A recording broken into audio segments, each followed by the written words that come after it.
ખેડાના નડિયાદમાં લવ જેહાદનો case સામે આવ્યો છે। મુસ્લિમ બુટલેગરે હિન્દુ મહિલાનું શોષણ કર્યું। બુટલેગર રઈશ મહિડા મહિલાનું શોષણ કરતો હતો। ધાકધમકી આપી મહિલાનું શોષણ કરતો હતો। મહિલાના પતિને પેરાલિસિસ થતા દુકાન ચલાવતી હતી। મદદ માટે મહિલાના પતિ સાથે મુલાકાત કરી હતી। મહિલાની ફરિયાદના આધારે પોલીસે તપાસ હાથ ધરી।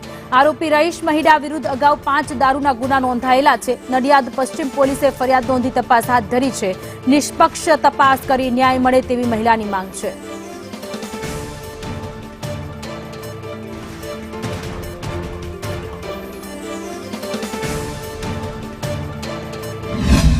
ઘરે મારા હસબન્ડ જોડે ધીમે ધીમે બેસતો હતો તો મારા હસબન્ડ કે સારો વ્યક્તિ છે એવું કરી ને મારા ઘર સુધી પહોંચી ગયો એવો અને પછી આવડ જવડ ચાલુ રાખી ને પછી પૈસા લઈ જા ગમે તે ધીમે રહીને લઈને જતો રહેતો હતો।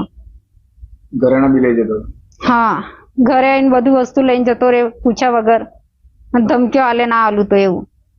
તમારે બળજબરી કેમ કરી? બળજબરી કે તું મારા જોડે બોલવા ના માંગીશ ને તારા ઘરમાં રાખોડો ઉઠી દઈશ એમ કે તારા છોકરાને તારી સજા તારા છોકરાને ભોગવવી પડશે। તારે મારા જોડે જીવીશ તે લગીને બોલવું જ પડશે કે તમે કે મારે હું તો હિન્દુ છું બરોબર, મારે તો મર્યાદા બહુ હોય એમ તો કે તું હિન્દુ છે તો એમાં શું થઈ ગયું કે તારા જોડે તારી સજા તારા છોકરાને ટક્કર મારીને જઈશ કે હું જેલમાંથી છૂટીને તો ગમે એટલા કેસ કરશે પોલીસ સ્ટેશન કશું બગાડવાનું છે નહીં। હું મોટો બુટલી ઘર છું, બધાને પૈસા આલું છું